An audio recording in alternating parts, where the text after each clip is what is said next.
TMX iko chini ya Wizara ya Fedha ikiratibiwa na Mamlaka ya Masoko ya Mitaji na Dhamana kwa maana ya CMSA,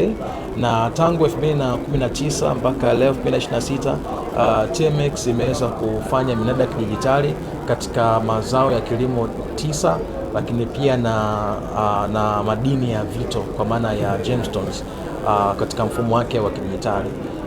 Hii jukwaa imeweza kuunganisha hawa wadau mbalimbali katika sekta ya kilimo, sekta ya madini, lakini pia sekta ya mifugo kwa kushirikiana na wadau mbalimbali na taasisi za serikali na hata wizara mbalimbali ambazo zinasimamia hizi bidhaa. TMX katika upande wa kilimo imeweza kuuza zao la korosho, zao la ufuta, zao la mbaazi, zao la dengu, zao la kakao, kahawa, zao la chai, maharage ya soya katika tasnia ya kilimo. Na katika madini TMX imeweza kuuza madini aina ya Tanzanite, aina ya Spino na madini mengine mbalimbali ambayo yameweza kupita katika mfumo huu toka mwaka 2024. Jumla ya tani ambazo zimeshauzwa kuanzia mwaka huu 2019 mpaka leo ni tani milioni 2,165,000 na zimetengeneza thamani ya shilingi trilioni 6.2 hadi kufikia leo hii. Na hata leo hii katika maonyesho ya Sabasaba kwenye banda letu, leo kuna mnada unaendelea katika mikoa kadhaa ikiwemo Mtwara, Manyara, Dodoma na Morogoro, na jumla ya tani 496 karibu tani 500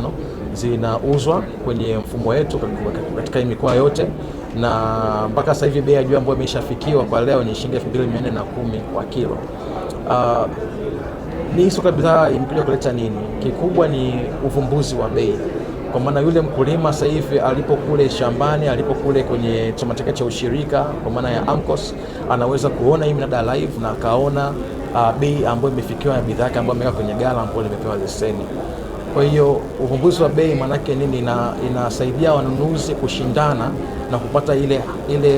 thamani halisi ya bidhaa ambayo sasa ndio inaenda kuongeza tija kwa yule mkulima ambaye ameuza ile bidhaa. Lakini TMX pia katika ya pili ni kuongeza uwazi wa soko na uwazi wa bei, kwa maana wanunuzi na washiriki wote katika minada hii wana taarifa ambayo iko wakati wa huo kwa maana ya live au real time data, na wanaweza kufanya maamuzi ya kibiashara kwenye jukwaa hili. Na kazi kubwa ya tatu ya TMX ni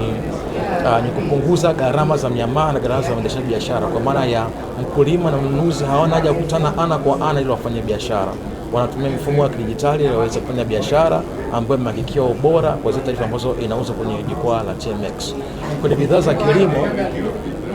wakulima kupitia mambo ya ushirika wanakusanya bidhaa zao ama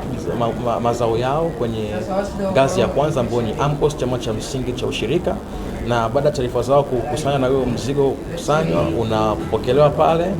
na kisha unaenda kwenye gala kuu au gala lilopewa leseni. Magala ambayo yamepewa leseni yanasimamiwa na WRB kwa maana ya bodi ya usimamizi wa stakabadhi za gala. Kwa hiyo wakishafika kwenye ile eneo, mzigo unakaguliwa ubora, unapimwa kiasi na kisha kupokelewa kwenye gala na kutolewa stakabadhi ya gala, ambayo hiyo stakabadhi ni electronic ama ni ya kidijitali, ambapo TMX inachukua kwenye mfumo wao na kutengeneza catalog ya mauzo. Hiyo catalog ya mauzo ndio taarifa ya bidhaa ambayo taarifa za ubora iko eneo gani, na taarifa ambayo inaenda kwa wanunuzi ili waweze kujua ni bidhaa gani inauzwa katika soko la bidhaa, katika ubora gani na katika na kiasi gani ambacho kinauzwa. Kwa hiyo wanunuzi wakipata taarifa, kwa maana wanunuzi wale ambao wamejisajili kupitia taratibu husika ambazo zipo kupitia bodi za mazao husika, kama ni korosho mnunuzi anajisajili kupitia bodi ya korosho na ni kidijitali, kama ni zao la kahawa ni kwenye bodi ya kahawa, na kama ni zao la ufuta anaenda kwenye kopra na mazao mengine kwa kadri ya bodi ambazo zinasimamia hayo mazao. Sasa bidhaa hizi zikishaingia kwetu na nunuzi shapata catalog za mauzo, TMX pia anaandaa ratiba za minada. Kwa katika hizo siku za minada, wanunuzi hawa anaingia kwenye mfumo ambao umekidhi vigezo na wanaweza kushindana zile bidhaa ambazo zinauzwa. Bidhaa zinauzwa kwa mfumo wa loti, kwa maana loti moja inaweza kama uzito tani 50, tani 200 kutegemea na kiasi ambacho kipo kwenye gala na catalog ilivyoandaliwa, na wanunuzi hawa wanashindana kwa loti, na mshindi wa juu kabisa ndio anayepata ule mzigo au inapoenda kwenye ngazi ya maamuzi ya chama cha msingi au chama kikuu cha ushirika kufanya maamuzi kwa niaba ya wakulima kuhusu ile bidhaa. Kwa hiyo mnada unapokuwa umefika mwisho kwenye bidhaa za kilimo, vile vyama vikuu vya ushirika vinaingia kwenye mfumo pia na kucommunicate ama kusajili majibu ya maamuzi ya wakulima kama wanauza au kutokuuza ile bidhaa. Ni moja ya faida ambayo TMX imeleta, kwamba imeongeza sauti ya mkulima, ana nguvu ya kufanya maamuzi ya bidhaa anayoiuza kwenye soko la bidhaa.